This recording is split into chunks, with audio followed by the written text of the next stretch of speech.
atravesado fundamentalmente a partir de la pandemia y con sus consecuencias claramente negativas en muchos ámbitos. No me voy a extender en eso porque es público y todos de una u otra manera nos ha rozado, nos ha tocado, pero dentro de todo lo negativo siempre hay cosas positivas para resaltar y creo que desde esta escuela de capacitación, con el aporte de todas y cada uno de los que la integran y de todos los que han colaborado, para ilustrarlo el doctor Sagüez, tenemos presente y nos acompañan asistentes de todo el centro norte de la provincia, circunscripciones número 1, 4 y 5, para quien va el enorme agradecimiento de todos los que integramos el Centro de Capacitación Judicial de la Corte Suprema de Justicia de la provincia de Santa Fe. Y el agradecimiento es muy fraterno, muy cálido, porque nos acompañaron desde las primeras actividades virtuales, que fueron la única modalidad que hemos tenido para conectarnos y contactarnos con ustedes, y siempre hemos tenido ese acompañamiento, a tal punto de que el número, los números siempre son fríos, pero vale la pena decirlo, en toda la provincia estamos llegando a los 4.000 capacitados y capacitadas con todas las jornadas, cursos, talleres que hemos realizado durante este año completamente atípico. Así que el más enorme agradecimiento, y entre todos esos cursos y talleres no puedo no destacar la continua actividad que ya de hace 10 años venimos desarrollando en materia de inclusión de la perspectiva de género en el Poder Judicial de Santa Fe. Este año, a través de las plataformas virtuales, somos una de las 5 provincias que hemos logrado capacitar a través de la plataforma virtual, y hay una gran cantidad de integrantes de nuestro Poder Judicial que se han cumplido con las exigencias de la ley Micaela. Así que reitero el enorme agradecimiento. Todos saben que con la clase de hoy de nuestro distinguido disertante, que no podíamos tener otro mejor cierre, un broche de oro con el doctor Sagüez, que también ya hace años que nos acompaña en los cursos de magistratura y en otras actividades académicas, tanto en Santa Fe como en Rosario. El enorme agradecimiento a todos los que han colaborado, a todos los asistentes, por todas las ideas que nos han transmitido durante el año, y por supuesto, en el nombre del doctor Sagüez, también el agradecimiento a todos, a los docentes que nos han acompañado y que siempre de manera desinteresada nos siguen acompañando año tras año.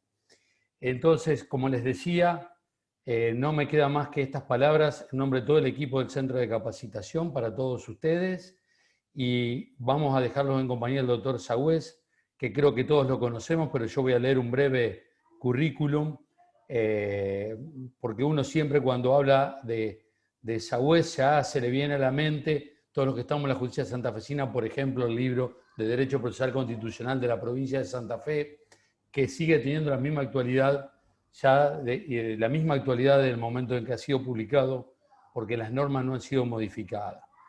El doctor Sagüez es abogado, es primer egresado de la ciudad de Rosario, recibido en su escuela de Derecho, hoy Facultad de Derecho de la Universidad Nacional de Rosario. Es doctor en Derecho por la Universidad de Madrid y por nuestra Universidad Nacional del Litoral. Cuenta asimismo con 13 doctorados universitarios honoris causa y 15 profesorados honorarios. Se desempeña como profesor titular emérito en la Universidad de Buenos Aires, profesor titular en la Universidad Católica Argentina, sede Rosario, y profesor de posgrado en la Universidad Panamericana de la Ciudad de México y Austral de Buenos Aires. Es profesor invitado, hoy habrán escuchado que hablábamos de eso, en los cursos de posgrado de las universidades de Pisa, Bolonia, Castilla-La Mancha y Cádiz. Ha publicado una treintena de libros en Derecho Político, Constitucional y Procesal Constitucional. Es presidente del Centro Argentino de Derecho Procesal Constitucional y presidente honorario de la Asociación Argentina de Derecho Constitucional y del Instituto Iberoamericano de Derecho Constitucional. Es académico nacional en Ciencias Morales y Políticas y en Derecho y Ciencias Sociales. Obtuvo en 2 oportunidades el Premio CONEX en Derecho Constitucional. Ha sido condecorado con la Medalla de Honor por el Tribunal Constitucional del Perú y recibido la condecoración en primera clase del Colegio de Abogados de Caracas.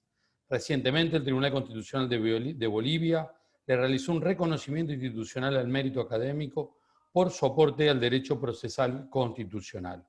Se desempeñó durante 45 años en el Poder Judicial de Santa Fe, donde fue presidente de las Cámaras de Apelación del Trabajo y de la Cámara de Apelación en lo Civil y Comercial de Rosario, fiscal ante esos tribunales y la Cámara en lo Penal. La legislatura de la provincia de Santa Fe lo declaró ciudadano distinguido, como es ciudadano también destacado en Derecho por la legislatura de la Ciudad Autónoma de Buenos Aires y de la Municipalidad de Rosario, entre otros muchísimos antecedentes. Para nosotros, doctor Sagüez, es nuevamente un honor contarlo para Santa Fe, contarlo para nuestra actividad de capacitación de esta escuela, de nuestra escuela, y le cedo la palabra, y realmente es un maestro y seguramente nos va a ilustrar en la clase de hoy, que usted la ha titulado Reflexiones sobre el efecto expansivo de las sentencias de la Corte Suprema de Justicia de la Nación. Le doy la palabra, doctor Sagüez. Muy bien, muy buenas tardes. Muchas gracias por tan amables palabras. Y para mí es un verdadero gusto estar aquí en el Centro de Capacitación Judicial, donde todos los años, ya desde hace varios lustros, tengo el gusto de estar con todos ustedes. Los felicito por la tarea empeñada y por haber realizado el esfuerzo extra que significa en estos momentos de pandemia desarrollar los cursos de capacitación. En resumen, como digo, me siento muy halagado de estar aquí con ustedes. Vamos a tocar un tema, por un lado, importante, muy importante, porque alude a, como digo, los efectos expansivos de los lineamientos jurisprudenciales sentados por nuestra Corte Suprema de Justicia de la Nación.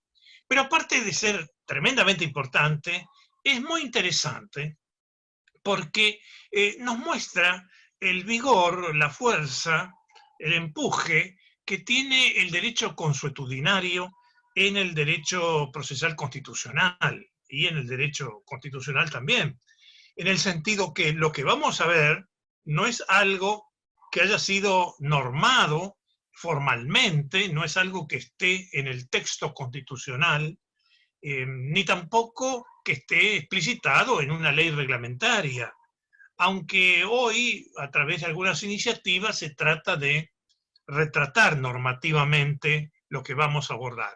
Es decir, para entender esto, podríamos situarnos en lo que podríamos llamar un barrio del common law, y ahí vamos a comprender con más facilidad lo que vamos a desarrollar. No nos olvidemos que en el common law la sentencia judicial cumple dos objetivos. Uno, que es común al sistema nuestro, continental, o del civil law, que es resolver un conflicto. Perfecto, ese es su objetivo primario, básico. Pero en el common law, la sentencia, aparte de resolver un conflicto, tiene virtudes nomogenéticas, es decir, produce normas, cosa que para nuestra mentalidad más formalista reservamos en general al Congreso o al Poder Ejecutivo. Pero en el common law, los tribunales realmente producen derecho, generan derecho, y uno de esos productos, de esos frutos, es justamente el efecto expansivo de las sentencias, en particular de la Corte Suprema de Justicia. Vamos a ubicarnos en el porqué del punto de partida de nuestra exposición. El punto de partida es: las sentencias de la Corte tienen efecto solamente para el caso concreto, porque el control es difuso o desconcentrado. Sí, efectivamente, ese fue el puntapié inicial. Esto es lo que se desprende de Marbury versus Madison, que es de 1803, conviene recordarlo, es una sentencia nomogenética, ¿no? Muy importante, muy significativa en el derecho comparado. Instaura el control judicial de constitucionalidad sin que exista en la Constitución norteamericana ningún párrafo que lo autorice. Es decir, es una verdadera creación, una verdadera invención jurídica. La Corte Suprema de los Estados Unidos va a realizar una interpretación mutativa por adición o por agregado al texto constitucional. Es decir, va a decir que en el sistema norteamericano los jueces pueden controlar la constitucionalidad de las leyes, y de las normas en general, algo que, como digo, no emerge del texto constitucional. Esta actividad creativa de la Corte Suprema de Estados Unidos políticamente tenía sus ventajas, desde luego, pero también tenía sus problemas, sus detractores, sus adversarios. En concreto, hubo quienes observaron, y no sin cierta razón, que la Corte Suprema de Justicia estaba invadiendo competencias no solamente del Congreso, del Poder Constituyente, es decir, se estaba arrogando una facultad que el texto constitucional no enunciaba. Y como ustedes saben, el lanzamiento de Marbury fue para algunos unos nubarrones o una amenaza de tormenta de la promoción del juicio político contra los jueces nomogenetistas de la Corte Suprema de aquel momento, encabezada por su presidente Marshall. Pues bien, una de las maneras que tuvo, una de las armas que esgrimió la Corte Suprema para disminuir esa embestida contra ella del Capitolio y de la Casa Blanca fue, de alguna manera, minificar los efectos del control judicial de constitucionalidad. Los minificó declarando, por ejemplo, que el Poder Judicial no se entrometería en cuestiones políticas no justiciables. Esto es una importante, digamos así, un importante amojonamiento del poderío político que significaba el control judicial de constitucionalidad en manos de la Corte Suprema. Por otro lado, claro que iba a actuar solamente a instancia de parte, no de oficio. Y finalmente agregó también esta consecuencia tan importante de que los efectos del control de constitucionalidad por parte de los tribunales se circunscribirían al caso concreto. De tal modo que, por ejemplo, una ley declarada inconstitucional seguía rigiendo plenamente y por lo tanto se aplicaba a todos los demás casos donde no fuera discutida ante los tribunales. En resumen, el control de constitucionalidad al estilo estadounidense no eliminaba, no derogaba, no extinguía a la norma declarada inconstitucional, aun cuando quien la declarara fuera la propia Corte Suprema de Justicia de la Nación norteamericana. Bien, hay que entonces ubicarnos en esa instancia política para entender la singular implementación, digamos, la curiosa conformación del sistema estadounidense de control de constitucionalidad que nosotros en general heredamos, como digo, en sus términos más comunes o esenciales. Más de 100 años después, en 1920, Hans Kelsen va a discutir esta fisonomía, esta tipología del sistema norteamericano de control de constitucionalidad, y lo va a hacer con argumentos muy fuertes. Entre paréntesis, no nos olvidemos que en este año conmemoramos los 100 años del nacimiento de las Cortes Constitucionales como tribunales concentrados y especializados, conforme la Constitución checoslovaca del 29 de febrero de 1920 y la austríaca del 5 de octubre del mismo año. Se le suma en 1921, en octubre también, la Constitución del Principado de Liechtenstein, que instrumenta un consejo, un tribunal de Estado muy semejante a un tribunal constitucional kelseniano. Bien, los argumentos de Kelsen eran los siguientes. Kelsen es fundador, cofundador de la teoría pura del derecho.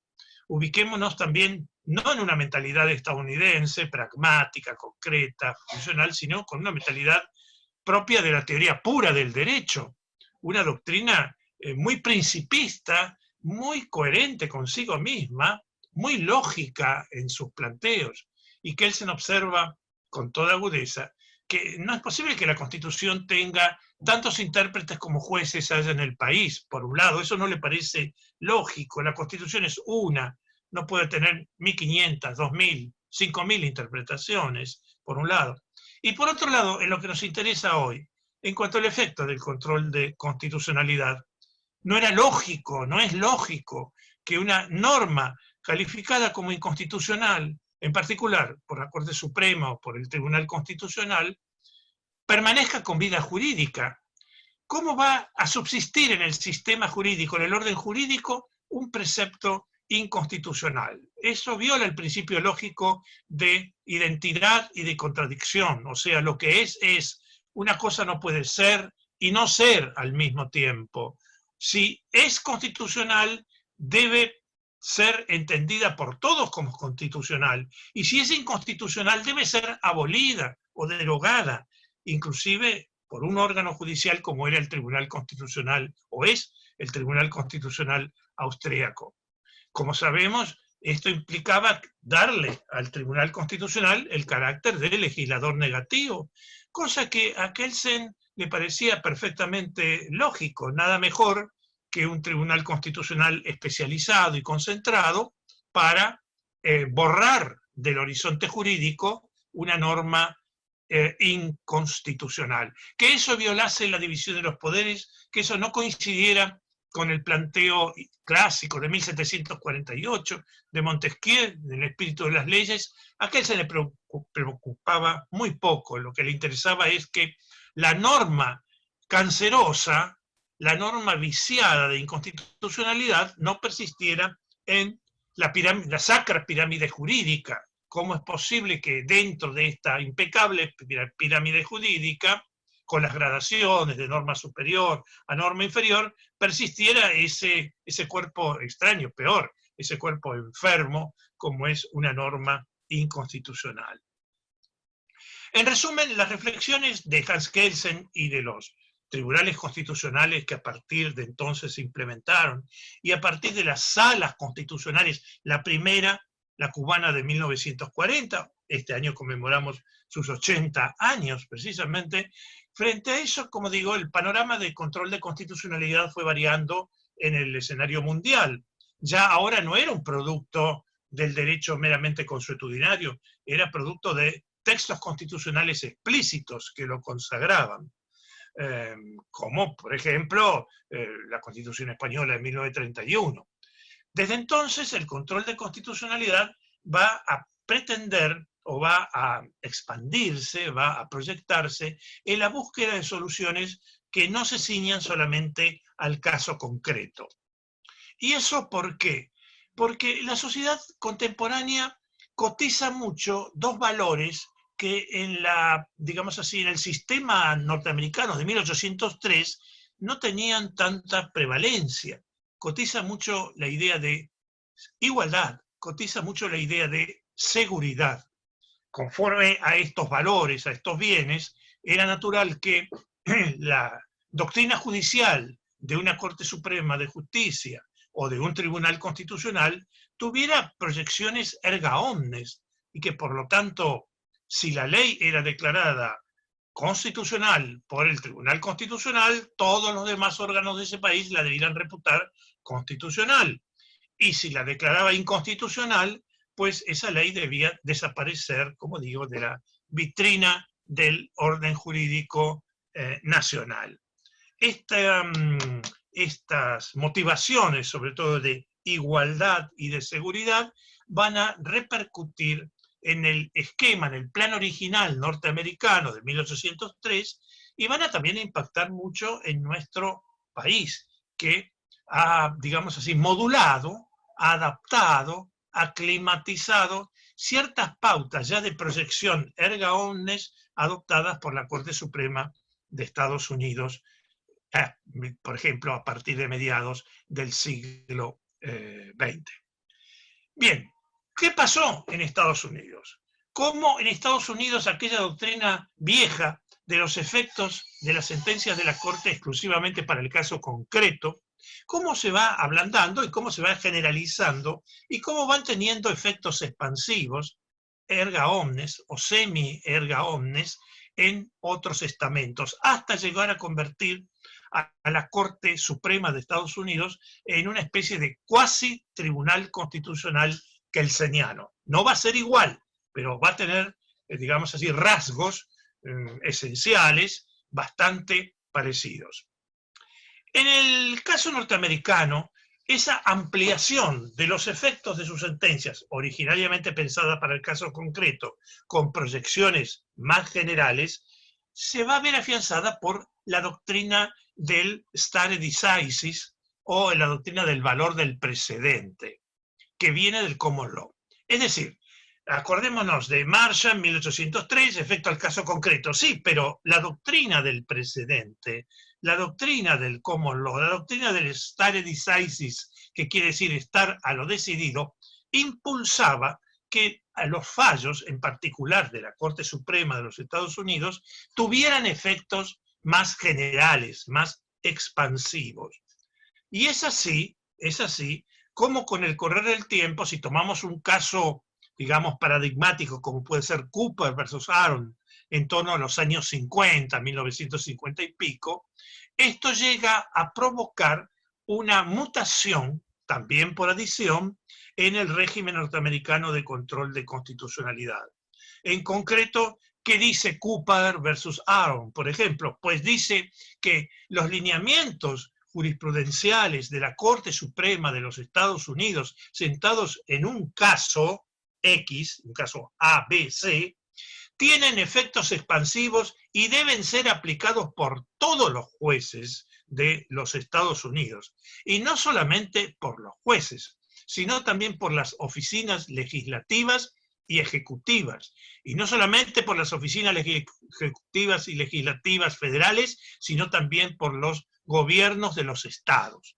Es decir, aquí tenemos una transformación muy importante, muy profunda, de esa vieja tesis del efecto para el caso concreto, que ahora ya no es solamente para el caso concreto, se va a, como digo, a proyectar, a expandir, a eclosionar, declarando líneas jurisprudenciales obligatorias, con lo cual la Corte Suprema de los Estados Unidos, en realidad, cuando dicta una sentencia, como digo, no está solamente resolviendo un conflicto, sino que cuando sienta un precedente en base a hechos relevantes y novedosos, está emitiendo una norma, realmente, una norma que debe ser cumplimentada por todas las autoridades del sistema norteamericano. No voy a insistir demasiado en esto, solamente quiero alertar que este sistema estadounidense, adherido al common law de la proyección de las sentencias de la Corte Suprema hacia las distintas agencias del gobierno, de los estados y de los tribunales del país, tiene algunas excepciones, tiene sus válvulas de escape. Entonces, la Corte Suprema, cuando sienta una doctrina, no sienta una doctrina absolutamente imperativa. Por ejemplo, aclara que se proyecta a casos cuyos hechos relevantes coincidan con los hechos relevantes manejados por la Corte Suprema cuando sentó una doctrina. Esa es una característica. La segunda es que razones de justicia pueden, en algunos casos particulares, eximir a los tribunales, por ejemplo, del seguimiento de la doctrina sentada por la Corte Suprema en algún leading case o en algún caso nomogenético que, haciendo honor a su nombre, haya producido, haya emitido lo que podríamos llamar una norma judicial. De todas maneras, el valor de la jurisprudencia de la Corte Suprema de los Estados Unidos, del valor nomogenético, es enorme. Piensen ustedes que, bien o mal, eso depende del criterio de cada uno, en las directrices sentadas sobre el aborto en Roe versus Wade, bueno, se han proyectado no solamente del ámbito de los tribunales, sino también de las legislaciones de los diferentes estados, con algunas salvedades, con algunos escapismos, es cierto, pero de todas maneras se ha divulgado enormemente. Y el caso del matrimonio entre personas del mismo género, Obergefell, del 2015, por ejemplo, es una sentencia también rectora para el funcionamiento de los demás poderes del Estado y de los restantes tribunales de los Estados Unidos. Muy bien. Ahora, imaginariamente, tomemos un avión, si es que podemos, y vamos a Argentina. O sea, transportemos todo esto al caso nacional. ¿Qué ha pasado en la República Argentina? Bien, que originariamente Sojo y demás seguimos la doctrina de Marbury versus Madison. Perfecto. Hasta ahí vamos bien. El problema es que aquí no tenemos la doctrina del stare decisis. Aquí no tenemos la doctrina del precedente. Aquí no tenemos, digamos así, el factor motorizante de la proyección de las sentencias de la Corte Suprema en los demás tribunales que había en Estados Unidos gracias a la herencia y a la inercia jurídica del common law. ¿Qué ha pasado? No obstante estas carencias, no obstante este distinto clima, profundamente distinto clima jurídico-político, la Corte Suprema Argentina poco a poco fue elaborando jurisprudencialmente una doctrina de lo que podríamos llamar el precedente criollo, como la ha bautizado María Sofía, mi hija, en algunos artículos, ¿no? El stare decisis, o el valor del precedente a la criolla, o al uso nostro, si ustedes prefieren llamarlo así. Hemos construido una doctrina parecida a la de Estados Unidos por voluntad de la Corte Suprema, pero sin tener el apoyo, digamos así, intelectual que tenía en Estados Unidos, que tiene en Estados Unidos, la doctrina del common law. ¿Cuáles son los argumentos que ha manejado la Corte Suprema Argentina para fundar el efecto expansivo de sus fallos? Primero como, digamos así, valor moral, como lo dijo en algunas primeras sentencias, y otras veces como, ya más firmemente, Cerámica San Lorenzo, por ejemplo, un caso típico, valor institucional. Bueno, nuestra Corte ha manejado diferentes parámetros. Un viejo fallo de los primeros tomos, el tomo 18 de la Corte Suprema, es el argumento de la calidad de los miembros de la Corte Suprema, la calidad jurídico-personal, o sea, la estatura intelectual y profesional de los magistrados que la componen. Es un argumento que no lo ha utilizado mucho, pero ahí está en el arsenal argumentativo de la Corte, algo que viene del siglo XIX.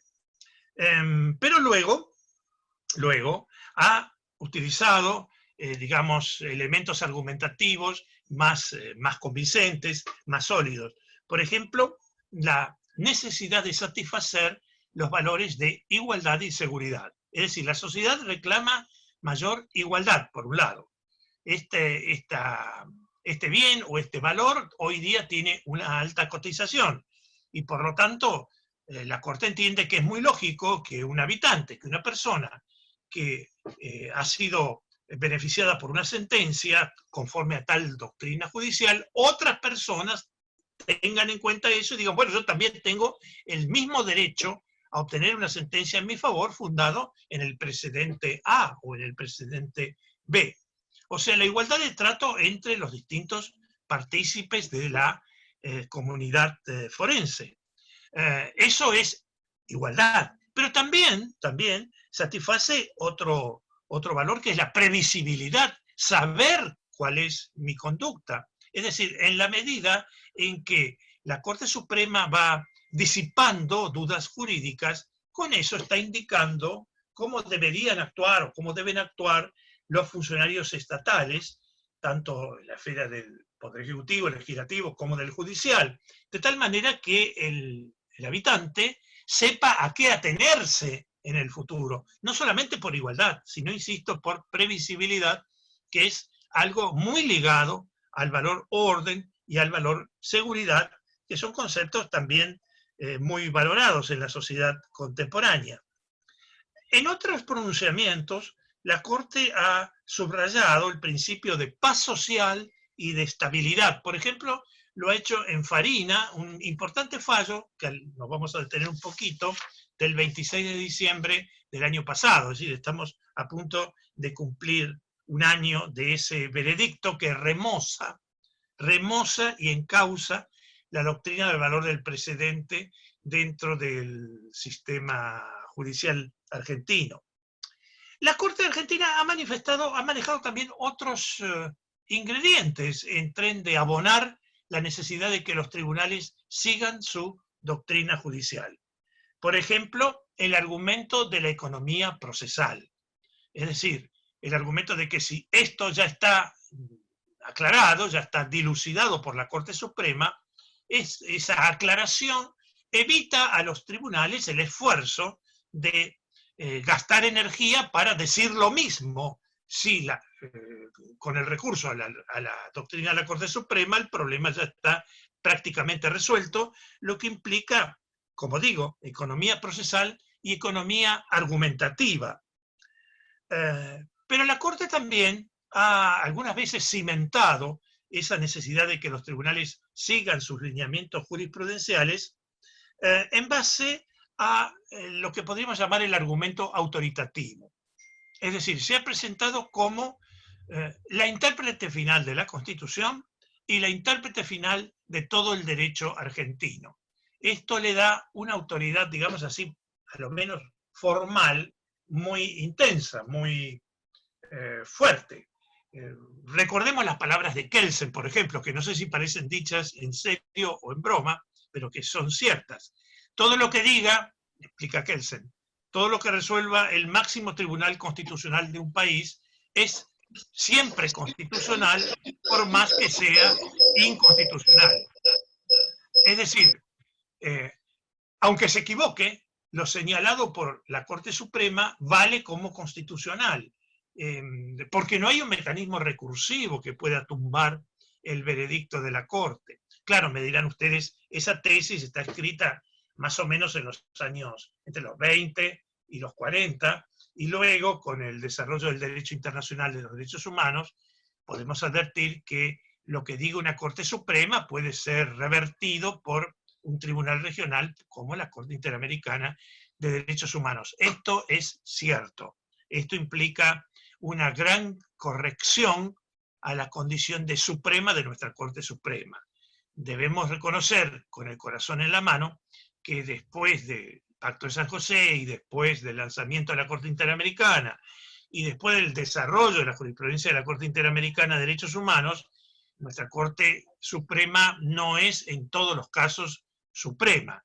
Será suprema en aquellos asuntos que no interesen al derecho regional de los derechos humanos, pero en lo que comprometa el derecho internacional de los derechos humanos en el ámbito regional, por ejemplo, quien tiene la palabra última es la Corte Interamericana de Derechos Humanos, que aún puede revisar la interpretación hecha por la Corte Suprema Argentina de la Constitución Argentina. Eso es factible, no por deporte, no por hobby. Lo puede hacer cuando tiene que tutelar o proteger un derecho humano de fuente internacional regional.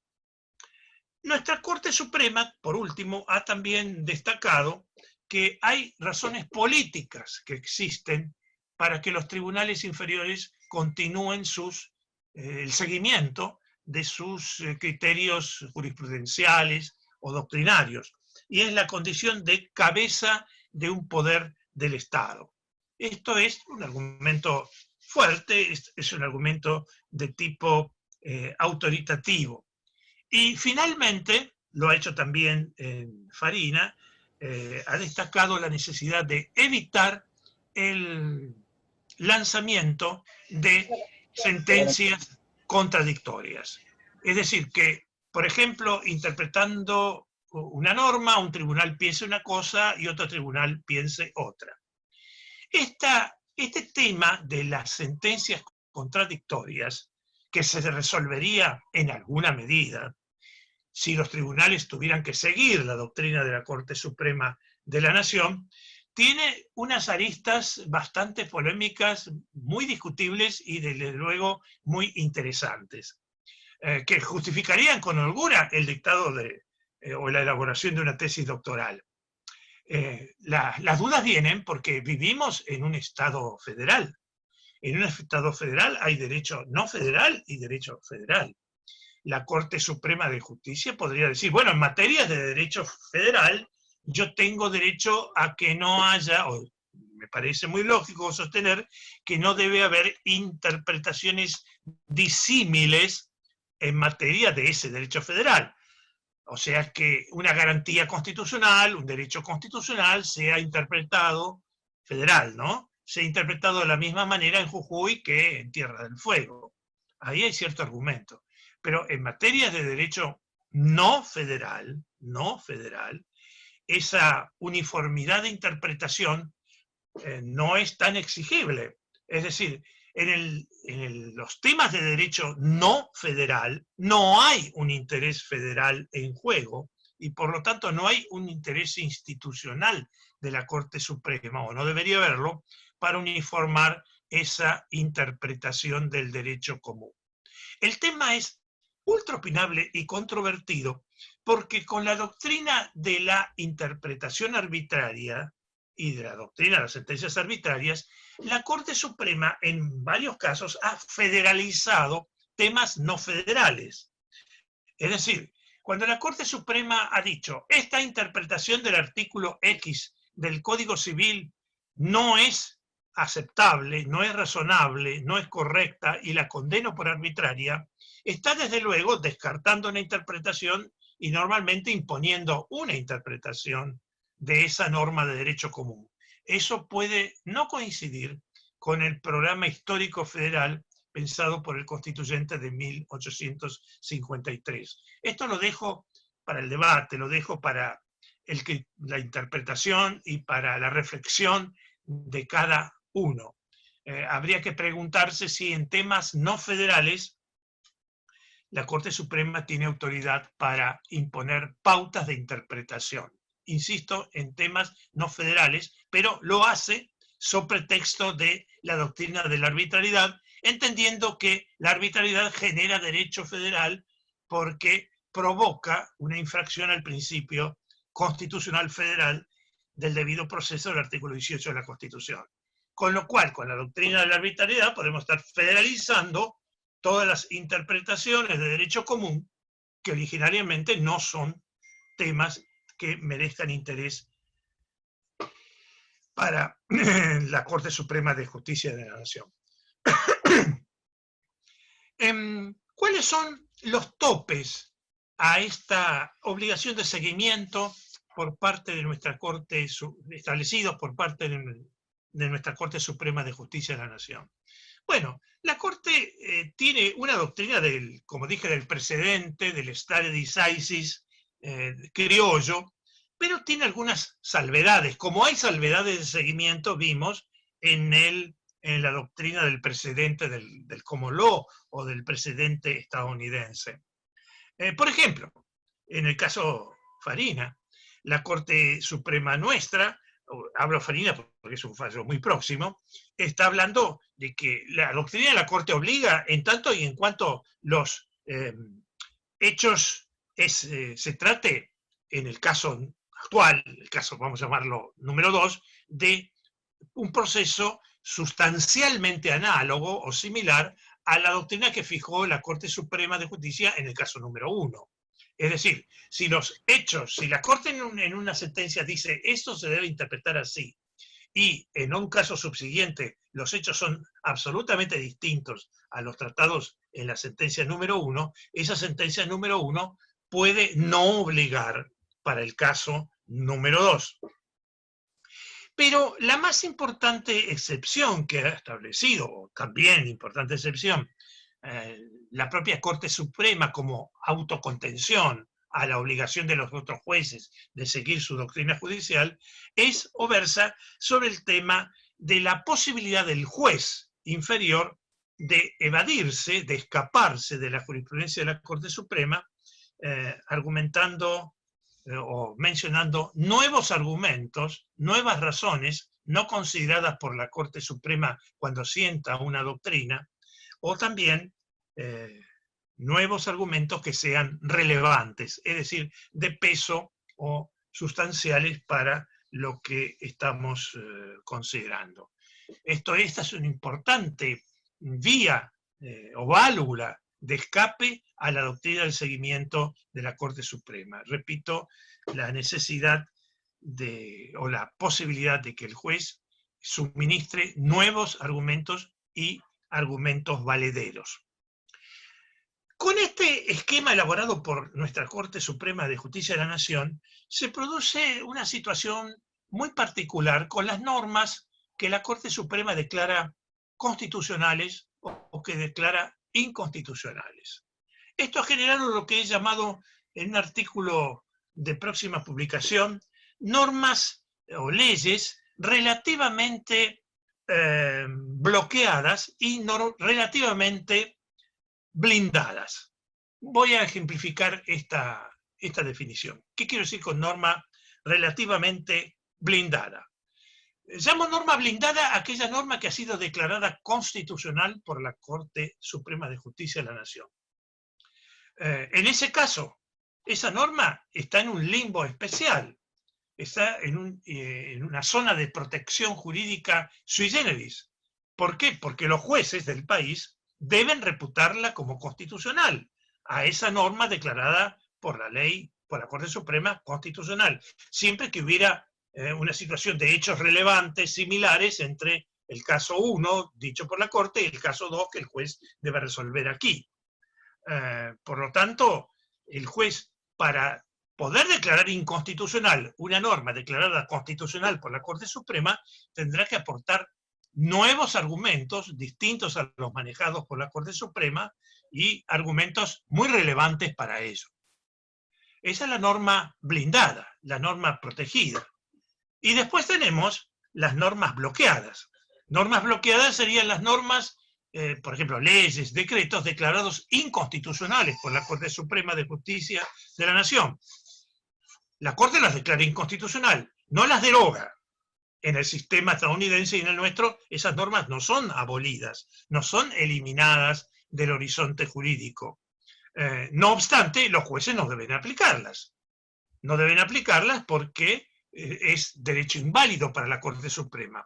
Sin embargo, el juez inferior podría aplicar una norma declarada inconstitucional por la Corte Suprema de Justicia, invocando nuevos argumentos, invocando argumentos de peso relevantes que justificaran un serio replanteo o discusión del asunto. Estas vendrían a ser entonces las excepciones en torno a lo que denomino normas bloqueadas y normas blindadas como resultado del precedente criollo, es decir, del valor de los efectos expansivos de la sentencia de la Corte Suprema de Justicia de la Nación. Me parece que este punto también merece por parte de la doctrina, yo ya lo he planteado por escrito, pero merece por parte de la doctrina nuevas reflexiones, nuevas visualizaciones, nuevos aportes. Bien, y ya para terminar, ¿qué nos aporta de nuevo Farina el 26 de diciembre del 2019 en torno al efecto expansivo de la sentencia de la Corte Suprema de Justicia de la Nación? Nos aporta algunos datos interesantes, algunos datos realmente de valor. Lo primero es la reafirmación enfática de la doctrina de los efectos expansivos de la sentencia de la Corte Suprema de Justicia de la Nación. Es decir, que hay una reafirmación, una consolidación de algo que ya va conformando una regla de derecho consuetudinario constitucional y procesal constitucional. Por lo tanto, la doctrina está recanonizada, está reconfirmada por la actual Corte Suprema. En segundo lugar, que la Corte Suprema en Farina destaca que el valor de sus precedentes tiene un plus en ciertos casos. Son los casos en donde estuvieran en juego derechos y garantías constitucionales, casos que exceden la órbita del derecho común. Es decir, lo que dice la Corte vale, siempre vale, pero vale mucho más si se está refiriendo a derechos, libertades o garantías constitucionales. Por ejemplo, en el caso Farina está discutiendo del valor interruptivo de los actos de prescripción penal. Ahí la Corte dice, cuidado que esto en esto de declarar prescrita o no una acción penal, no está solamente en juego una regla del Código Penal. No, lo que está en juego aquí también son garantías constitucionales de seguridad jurídica y por lo tanto lo dicho por la Corte, por esta Corte en este punto, tiene especial atención. Y el apartarse de esto, al apartarse de lo dicho por la Corte en un tema que impacta en el ámbito de los derechos y garantías constitucionales, provoca una situación de gravedad institucional. Un tercer aporte del caso Farina es los remedios que expone la Corte Suprema pueden emplearse para atacar una sentencia que abandone, que se aparte de la doctrina sentada por la Corte Suprema de Justicia de la Nación, sin dar argumentos nuevos y valederos para ello. En este caso, Farina, se discutía del apartamiento por parte de la Suprema Corte de la Provincia de Buenos Aires y por parte de tribunales inferiores a esa Suprema Corte de la misma provincia, de las tesis de la Corte Suprema en torno a los efectos interruptivos, cuáles eran los efectos interruptivos de un proceso penal. Ahí la Corte va a distinguir dos situaciones de infracción. La situación que llamaríamos de evasión a la doctrina de la Corte y lo que podríamos llamar alzamiento. Bueno, la evasión consiste en ignorar, en omitir, en apartarse de lo dicho por la Corte Suprema en alguna sentencia suya que tenga obligación de seguimiento. Bien, en ese caso, el remedio para la evasión consiste en la doctrina de la arbitrariedad. La doctrina del juez argentino inferior a la Corte que se aparte de la tesis sentada por la Corte es una sentencia arbitraria, entonces puede ser derrumbada mediante el recurso extraordinario por arbitrariedad, recurso extraordinario federal, artículo 14, ley 48 y normas complementarias. Esa es una vía de solución. Pero también la Corte argentina, en Farina, alerta que hay otros tipos de ataques o de desobediencia a la doctrina de la Corte. Y esa desobediencia, ese alzamiento, se produce cuando tribunales de suma importancia, no solamente una vez, sino varias veces, se apartan o fallan en contra de la doctrina sentada por la Corte Suprema de Justicia de la Nación. ¿Y cuáles son los remedios frente a ese alzamiento? Que vendría a ser una especie de insurrección frente a lo dicho por la Corte. Bueno, ahí la Corte Suprema dice, corresponde en primer lugar que nosotros, la Corte Suprema, reafirme su tesis, la tesis violada, la tesis infringida, la tesis no tenida en cuenta o la tesis rechazada por los tribunales inferiores. Entonces, reafirmar la doctrina. Y en segundo lugar, emitir directrices puntuales para solucionar en el futuro de manera más contundente y más grupal ese alzamiento. Por ejemplo, en el caso que estamos viendo, Farina, la Corte Suprema de la Nación instruye a la Suprema Corte de la Provincia de Buenos Aires acerca de cómo debe dictar sentencias, en el punto que está, en el punto omitido, en el punto infringido, en lo que hubo alzamiento. Instruye cómo debe dictar sentencias e instruye cómo debe exigir a los tribunales inferiores, incluyendo Corte de Casación, de la Suprema Corte de la Provincia de Buenos Aires, para que se respete la doctrina de la Corte Suprema de la Nación. Esto vendría a ser munición gruesa, vendría a ser un remedio más contundente, nuclear, diríamos, ante una omisión como la que estamos atendiendo.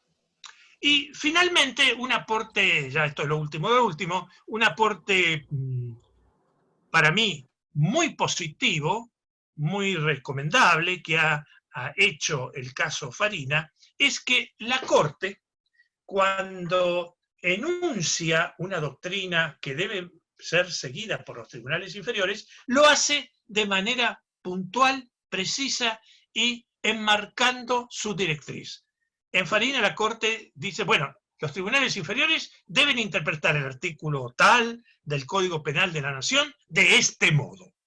Punto. Una especie de telegrama judicial donde la Corte dice, esta es mi doctrina, esta debe ser obedecida por los tribunales inferiores. Me parece que esta claridad, que este resumen, merece aplauso por varias razones. En primer lugar, porque enuncia bien cuál es la norma que la Corte Suprema está emitiendo para el presente y para el futuro. O sea, esto facilita a los tribunales inferiores saber de qué se trata. Esto facilita a los tribunales inferiores no tener necesidad de leer, no sé, 200 páginas para extraer con un microscopio qué es lo que quiso decir la Corte. Aquí la Corte está diciendo, yo quiero decir esto, y ustedes deben obedecer esto.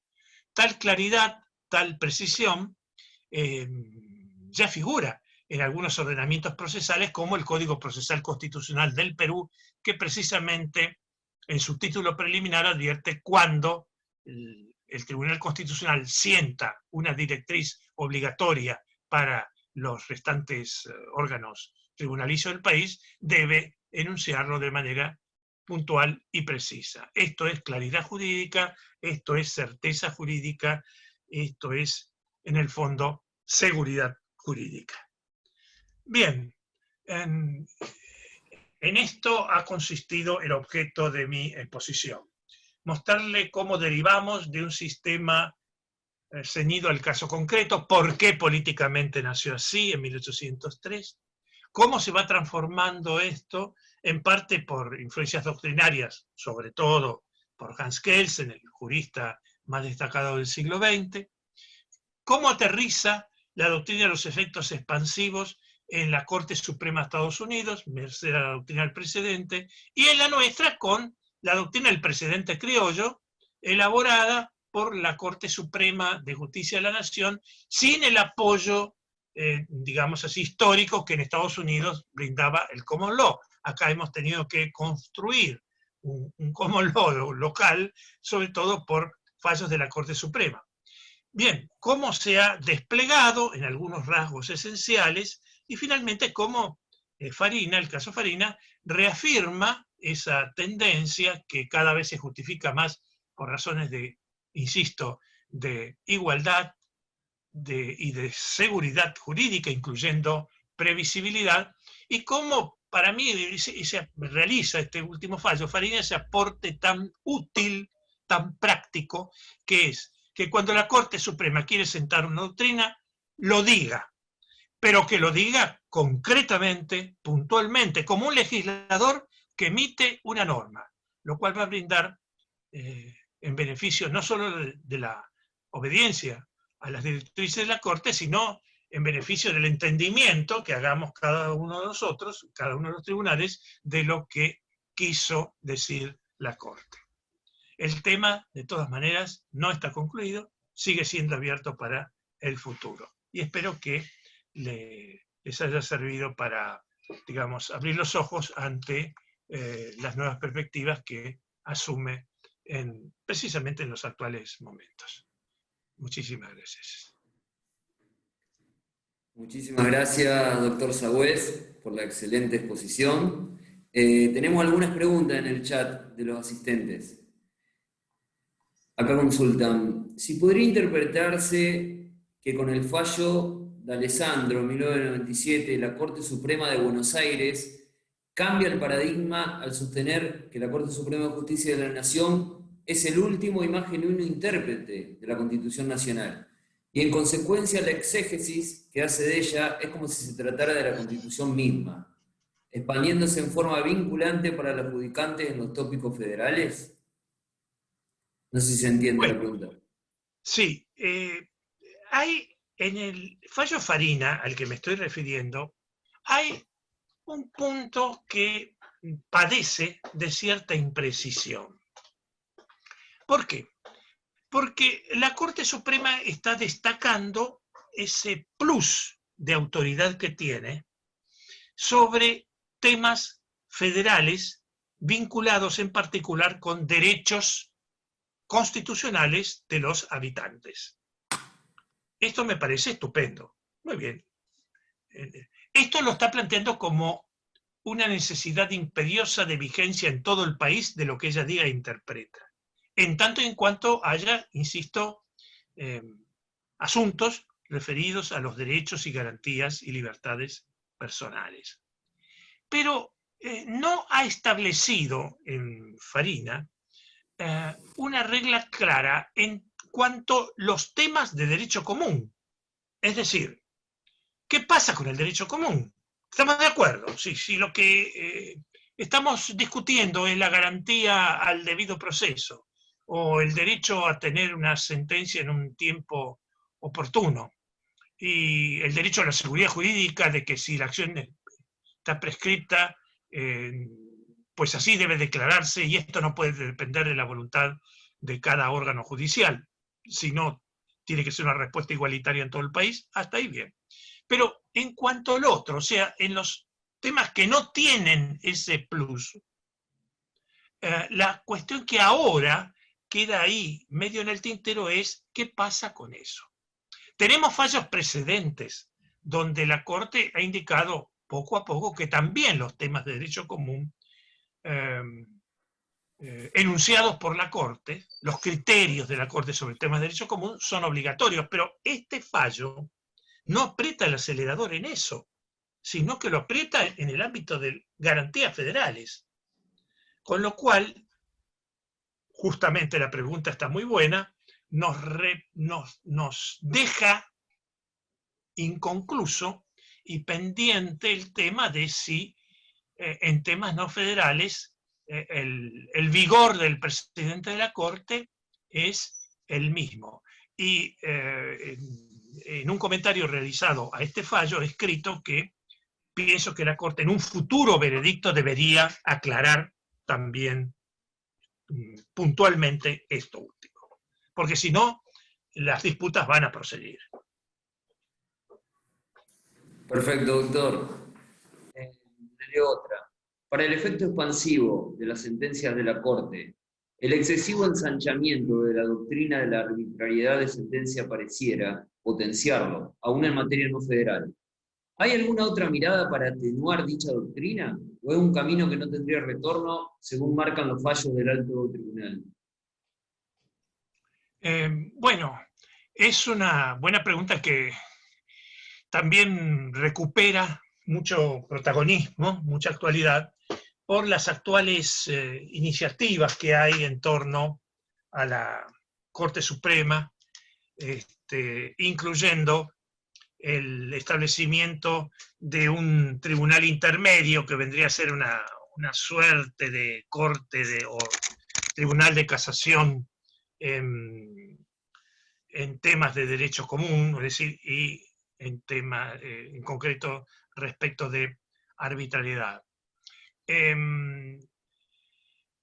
A mi entender, se juega mucho detrás de esto, como dije al comienzo, nuestra concepción del federalismo argentino. Es decir, a ver, ¿qué entendemos por federalismo argentino? Entendemos algo según lo cual en todo el derecho nacional, federal y no federal, todos los habitantes tienen la facultad de gozar el mismo derecho en la misma medida, exactamente igual en todo el territorio de la nación, o por el contrario, en temas no federales podríamos admitir variedad de aplicaciones, por ejemplo, en torno a cómo heredar. ¿Cómo heredar? ¿Cuál es la proporción entre herederos forzosos, no forzosos, el cónyuge, etcétera? Todo eso son temas de derecho común. Ahora bien, si la Corte dice, esta interpretación hecha por la Cámara de Apelaciones de tal lugar es irrazonable, es arbitraria, viola el Código Civil, están diciendo en una palabra, bueno, la interpretación correcta es esta otra. Esta tesis de la Corte, una interpretación de una Corte Suprema Provincial es correcta y la otra interpretación es incorrecta, si constituye doctrina obligatoria a la luz de la arbitrariedad, nos llevaría entonces a declarar obligatoria toda la gestión de la Corte Suprema en materia de orden jurídico argentino, sea federal o sea no federal. Es decir, me parece que aquí tenemos que poner en claro, resolver una cuestión preliminar. ¿Queremos una aplicación uniforme en el país del derecho no federal o no la queremos? Eso es una opción, hay que decidirse. Aclaro que hay absoluta libertad de cultos, porque cada uno tiene argumentos a su favor, cada uno tiene argumentos en contra. Si usted dice, mire, por razones de igualdad, un valor tan exigente en nuestros días, yo quiero que la interpretación del derecho común sea uniforme, querido, entonces la Corte Suprema se va a transformar en una Corte de Casación de derecho común. Eso obligaría a pensar en una estructura muy compleja, tal vez en incrementar muchísimo el número de jueces de la Corte. Por el contrario, si decimos no, en temas de derecho no federal hay libertad de criterio entre los diferentes tribunales del país, en tanto y en cuanto no se rocen garantías federales ni convencionales, ¿no? O sea, en tanto y en cuanto no se afecta el derecho federal ni el derecho internacional, en particular de los derechos humanos, bueno, entonces en ese caso el trabajo de la Corte sería más reducido. Sería volver al esquema de 1863, de cuando se crea el recurso extraordinario federal, que no estaba destinado a resolver problemas de derecho común. La ley 48 no se ocupa del derecho común porque no le interesa defender al Estado federal en algo que no interesa al Estado federal. O sea, el derecho común no interesaba al Estado federal, era agente emisor del mismo. Pero si un juez santafesino violaba el Código Civil, no le importaba a la Corte Suprema de Justicia de la Nación, quien solamente debía ocuparse de la Constitución, de las leyes de ciudadanía, no sé, defensa, naturalización, etcétera, impuestos federales y punto. Es decir, que aquí tenemos que realizar una opción personal y ser consecuentes con ella. En general los argentinos tenemos la virtud de que adherimos a una tesis y no medimos las consecuencias ni los resultados, ni los costos jurídicos y políticos de la adopción de esa tesis. A mí me parece que una Corte Suprema que está recibiendo, según leía ayer o hoy en La Nación, cerca de 20 y pico mil de causas por año, se le está pidiendo algo que materialmente no va a poder realizar y sumarle una tarea de unificación del derecho común vía arbitrariedad es realmente algo exagerado. Pero no es algo imposible de realizar, no, siempre que adoptemos la estructura de la Corte a esa tan ambiciosa programación normativa o metanormativa. Bueno. El micrófono, Ariel. Bien, doctor. Vamos con las últimas 3 preguntas por una cuestión de tiempo. Doctor, ¿cuál es su opinión respecto de la declaración de inconstitucionalidad por omisión en la actuación de los poderes públicos, por ejemplo, el legislativo? Sí, entiendo que comparto la tesis del Tribunal Constitucional Federal Alemán, que tanto se viola la Constitución dictando una ley contraria a la Constitución, como no dictando la ley que la Constitución manda, debe dictar. Pero debe tratarse de una directriz constitucional clara, de una directriz constitucional indudable. O sea, no inventemos inconstitucionalidades por omisión. La inconstitucionalidad por omisión exige la infracción a un mandato constitucional. O, ahora, mandato convencional. Por ejemplo, tenemos inconvencionalidad por omisión cuando el Congreso de la Nación no dicta una ley sobre derecho de réplica, que está prevista expresamente en el artículo 13 del Pacto de San José de Costa Rica. Hay un caso evidente, lo que ha obligado a los tribunales a través de diferentes, Mejía contra Sofovich, por ejemplo, a salir como legisladores suplentes a decir, bueno, está bien, no hay ley, pero entonces, como la Corte Interamericana exige que cumplamos con el pacto, lo cual es lógico, pues que lo hagan los jueces vía amparo, por ejemplo. Entonces estamos atajando penales justamente ante la omisión legislativa. O sea que sí, el tema de la omisión legislativa inconstitucional y además o inconvencional, ¿no? Y ahí tenemos un flanco muy, muy largo, muy grande, porque el derecho internacional de derechos humanos se ha vuelto muy exigente, se ha vuelto muy impetuoso, está demandando mucho a Argentina. Y hay muchos legisladores que parece ser que miran para otro lado, como diciendo, no es cosa mía, sí, es cosa suya. El efecto útil de los tratados obliga primero a dictar las medidas legislativas para instrumentar los tratados. A falta de medidas legislativas, claro, están las judiciales, pero siempre como actuando supletoria y precariamente, hasta que el legislador no lo haga. Bien, y hay un comentario que dicen que hay otro fallo de la Corte Suprema de Justicia de la Nación del mismo día de Farina, en que la Corte ratifica la obligatoriedad de la doctrina sentada en Duarte, apelación horizontal. No sé si está refiriéndose a la Cámara Nacional de Casación Penal, el hecho de el doble conforme, no sé si esa es la discusión. Bueno, ¿se refiere o no se refiere a eso? El tema del doble conforme es importante, puesto que es un principio Sí, del por el artículo doble 8º, conforme me ponen acá. Perfecto, perfecto. El artículo 8º, inciso H del Pacto de San José, exige como garantía del debido proceso penal en materia de condena que un individuo tenga dos veredictos condenatorios, no bastando uno solo. No es fácil interpretar eso, no es fácil aplicarlo.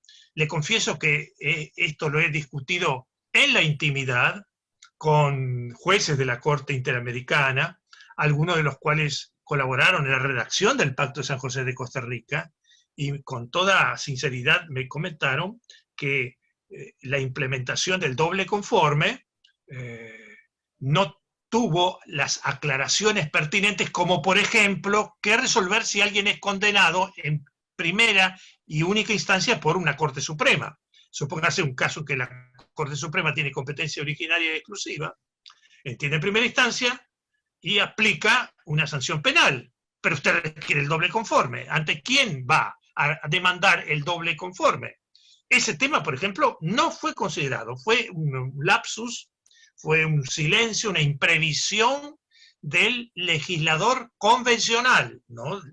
Del legislador constituyente, es decir, por los estados cuando redactaron el Pacto de San José. Son errores humanos, algunas veces son errores humanos. Cuando la Corte Suprema de Justicia dice, bueno, con respecto a una condena por una sala de la Cámara de Casación, ¿ante quién sería el órgano pertinente para revisar eso? No sería yo, la Corte podría haber dicho, soy yo, el órgano, el tribunal imparcial e independiente para entender en el recurso contra esa sentencia condenatoria 0 kilómetros de la Cámara de Casación. Podría haber dicho eso. La Corte ha instrumentado, tal vez apurada, tal vez agobiada, tal vez asediada por las 20 y pico mil causas benditas que tiene que atender, lo cual es una locura. Es decir, tenemos que asumir que tenemos la Corte Suprema de Justicia de la Nación, tal vez con más trabajo del mundo. Si no es la con más trabajo, debe ser la segunda, pero ahí estamos.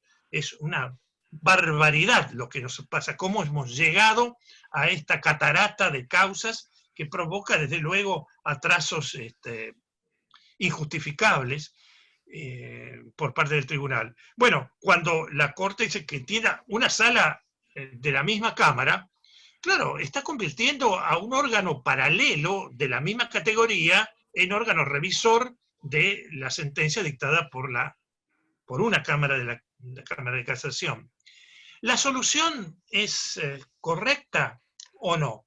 Es discutible, es muy discutible, pero es preferible que haya solución, aunque no sea la perfecta, a que no la haya. Es decir, Argentina lo que pasa es que no podía decir, no voy a exigir el doble conforme porque no tengo un órgano creado por la ley para realizar esa tarea del doble conforme. El principio del efecto útil de los tratados, el artículo 2 del Pacto de San José, le obliga a arbitrar soluciones legislativas o de otra índole para cumplir con esa exigencia del debido proceso penal. Entonces la Corte inventó esta solución. No es, insisto, tal vez la más pura, no es la más perfecta, no es la más impecable, pero es una solución. Así que bienvenida sea como tal. Esto también nos muestra que ante las exigencias del derecho internacional, de los derechos humanos, muchas veces los tribunales locales tienen que fabricar, que construir respuestas al margen, metalegales, es decir, más allá de la ley, porque la ley que instituye las cámaras de casación no prevé esta metodología. Pero hay que cumplir con el Pacto de San José. Si la ley no lo establece, hay inconvencionalidad por omisión por parte del Poder Legislativo, pero la Corte Suprema tiene que arbitrar alguna respuesta. Y me parece que fue una respuesta posible. Insisto, tal vez académicamente no la más impoluta o perfecta, pero una respuesta al fin. Bien, doctor. Le leo la última pregunta entonces. En el fallo Fariña, la Corte de la Nación hace especial referencia entre el instituto de la prescripción y el derecho de los justificables a ser juzgado en un plazo razonable. ¿Qué opinión le merece el sistema conclusional que cuando se plantea la insubsistencia de la acción, de extinción de la acción penal, por ejemplo, Cámara de la Ciudad de Rosario y alguna de Santa Fe la acepta? Si se puede, bueno, eso. Si no se entiende, le pedimos que la explique a la pregunta. Bueno, no conozco los detalles de estos pronunciamientos, que supongo serán muy valiosos, de estos tribunales, en parte por los trabajos a los cuales me dedico más últimamente. Pero la pregunta gira así. En torno, claro, el concepto de obtener sentencia en un lapso razonable, que está en el Pacto de San José, es un derecho que muchos no entienden, o que no es tampoco tan fácil de entender, porque tiene un ingrediente más novedoso. Anteriormente esto se resolvía con el tema de la prescripción, ¿no? Bueno, si en tal periodo no se ha obtenido sentencia condenatoria, hay prescripción. Pero la doctrina esta, sobre todo a través de un trabajo, una tesis doctoral de Daniel Pastor, muy importante, que publicó la Fundación Konrad Adenauer y que tuve el gusto de comentar en una reunión de salas y cortes constitucionales de América Latina, quedó bien claro que se trata de un nuevo dispositivo, de una nueva garantía en favor del imputado o inculpado. Es la garantía de obtener una sentencia en un plazo razonable, lo cual puede provocar una caducidad del proceso independiente del tema de la prescripción. Bueno, es una tesis, digamos así, garantista, ¿no? Es la tesis bien garantista, pero simultáneamente es una tesis razonable, en el sentido que no es adecuado, no es correcto, no es justo someter a una persona a un proceso excesivamente largo, independientemente de que haya o no prescripción penal de fondo sobre el asunto. Así que si eso está instrumentado razonablemente por parte de un tribunal, me parece una solución atendible.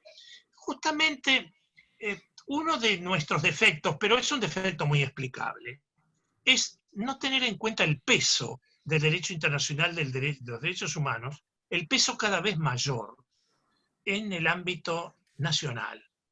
Es decir, no hemos sido educados con esa visualización de un derecho internacional de los derechos humanos muy exigente. En parte porque ese derecho internacional de los derechos humanos es novedoso, en parte porque es relativamente novedoso, en parte porque es extenso, es muy largo, es decir, hay una gran cantidad de normas, de institutos que ahora entran en danza y entran en operatividad, en parte por creernos que el derecho internacional de los derechos humanos es una especie de música de fondo, de poesía jurídica, pero no algo operativo ni exigible, sino más bien declamatorio. Eso está en algunas conciencias en el fondo, claro, en una época donde el derecho internacional de los derechos humanos o no existía, o no era tenue, o era muy tenue, o no había organismos supranacionales que lo interpretaran y lo aplicaran. Ahora esos organismos están, y por lo tanto, esto nos puede costar también caro, pero es lógico que si hemos suscrito una convención, la respetemos hasta al menos que no la denunciemos. Así que me parece que son soluciones, digamos, tribunalicias. Pueden no ser todas armónicas, pueden no ser todas lineales, algunas pueden ser zigzagueantes, pero son tentativas, desde ya aplaudibles, de efectivización de un derecho internacional de los derechos humanos cuya realidad tenemos que asumir y que deberemos aprender cada día más, especialmente en las universidades y en centros de capacitación como el que aquí tenemos. Silvia, ¿vos querías hacer una aclaración sintética de tu consulta? Sí. La doctora Silvia Zavala, doctor Sagüez. Primero, sintética. Primero, chapó al doctor Sagüez, al que admiro profundamente, cito en cada uno de mis escritos y que para mí enaltece el derecho, no solamente nacional. Doctor, yo hice esta pregunta porque como defensora me pasa que entiendo que procesos de 10, 12 años, 14 años, contrarían garantías básicas, el artículo 18, el artículo 33, y hay precedentes judiciales, Podestá, que avalan esta postura, pero que muchas veces uno siente, como usted lo acaba de decir, que ven a las convenciones internacionales, al derecho convencional y a los tratados internacionales de derechos humanos como algo de alguna manera transversal, pero no directamente vigente dentro del cuerpo legal y constitucional de nuestro país. Más que eso, y vuelvo a insistir, es un placer oírlo. Dios quiera lo tengamos seguido. Bueno, muchas gracias. Es un placer de compartir en el posgrado de la magistratura y para mí es lo más. Créame, en el curso en constitucionalidad hago referencia a usted. Chapo, doctor. Muchas gracias. Nada más. No, gracias a usted. Eso es un problema, muchas gracias, es un problema de cultura jurídica. Pero no nos extrañemos. A mí me ha tocado en algunas conferencias tener que soportar a juristas, ex jueces de Cortes Supremas Nacionales, no en Argentina, sino fuera, bueno, que se reprochaban que como un tribunal formado por extranjeros podía indicarle a la Corte Suprema de, no quiero dar el nombre del país, cómo sentenciar o cómo resolver. Claro, fue gente creada en un momento en que el derecho internacional público no tenía coactividad, no tenía imperatividad, no tenía seguimiento. Eran, como dije, poesía constitucional y además no muy bien leída. Desde luego, con el nuevo crecimiento del derecho internacional de los derechos humanos, muchos de estos juristas formados en otro clima universitario se resisten a admitir que esto es derecho positivo vigente y que es obligatorio y que su incumplimiento genera o puede generar responsabilidad internacional para el Estado. Bueno, esto me parece que solamente va a tener solución con el tiempo, con un cierto recambio generacional, ya las nuevas generaciones ya son criadas en otro clima jurídico, de, digamos así, de sincretismo entre el derecho argentino y el derecho internacional de derechos humanos, y que no ven al derecho internacional como un derecho extranjero, sino como un derecho nuestro, como un derecho, es nuestro derecho también. No es lo mismo el Código Civil boliviano que, no sé, las reglas de la Convención de los Derechos del Niño. Son dos cosas diferentes. El Código Civil boliviano puede ser una maravilla, pero lo otro es derecho nuestro, que tenemos que cumplir, y que con base en la doctrina del control de convencionalidad, como digo, implica deberes y obligaciones para todos los órganos del Estado, empezando por la Administración de Justicia. Así que, bueno, muy atinadas sus reflexiones, es un problema de cultura jurídica y de voluntad, y también de deseo trabajar un poco más, ¿no? Porque hay que conocer toda esta telaraña normativa que el derecho internacional va confeccionando día a día, y que muchos, por razones hasta de hedonismo, prefieren no conocer, por razones de practicidad y de comodidad. Bueno, eso va a haber que desplazarlo, pero ahí les toca a los abogados litigantes precisamente la difícil tarea de enseñar algunas veces a los que hemos estado en la Administración de Justicia cuál es el derecho. El derecho internacional de los derechos humanos. Justamente tengo en prensa, en la ley, un trabajo sobre los abogados y el control de convencionalidad, destacando el deber jurídico que tiene el abogado hoy de esgrimir ante los tribunales el derecho convencional que ampara a su cliente. Y eso provoca que el abogado que no lo haga, pudiendo hacerlo, incurre en mala praxis. Y eso obliga, de luego, al tribunal a tener que emitirse sobre la argumentación jurídica vertida por el letrado en términos de derecho internacional de los derechos humanos. Muy bien. Bueno, doctor, muchísimas gracias desde el Centro de Capacitación de la Corte Suprema de Justicia de la provincia de Santa Fe por su excelente disertación y por finalizar con su conferencia las actividades académicas de este año, máxime teniendo en cuenta que es el 25º aniversario del Centro de Capacitación Judicial desde el año 95 de su creación, y estamos muy conformes y muy contentos con su exposición.